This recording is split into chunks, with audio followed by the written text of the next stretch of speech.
السلام علیکم ورحمۃ اللہ وبرکاتہ۔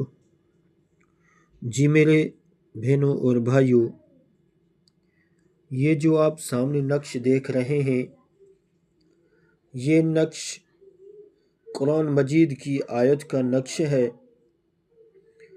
یہ کوئی بچہ ماں کا دودھ نہیں چھوڑ رہا اور ماں دودھ چھڑوانا چاہتی ہے تو یہ اس کے لیے بہت ہی مجرب ہے۔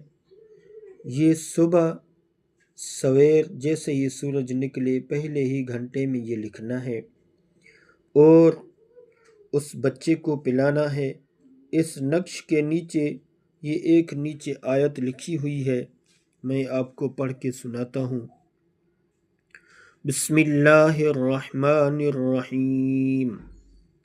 ربنا لا تزغ قلوبنا بعد اذ هديتنا وهب لنا من لدنك رحمة انك انت الوهاب۔ پھر سنیں، بسم اللہ الرحمن الرحیم۔ ربنا لا تزغ قلوبنا بعد اذ هديتنا وهب لنا من لدنك رحمة انك انت الوهاب۔ یہ آیت پڑھ کے اس نقش کو اوپر دم بھی کریں اور یہ نقش بچے کو پلائیں تو انشاءاللہ اللہ میں امید ہے کہ بچہ تنگ بھی نہیں کرے گا اور آرام سے دودھ چھوڑ دے گا۔ اللہ تعالیٰ آپ کا حامی اور ناصر ہو۔ السلام علیکم ورحمۃ اللہ وبرکاتہ۔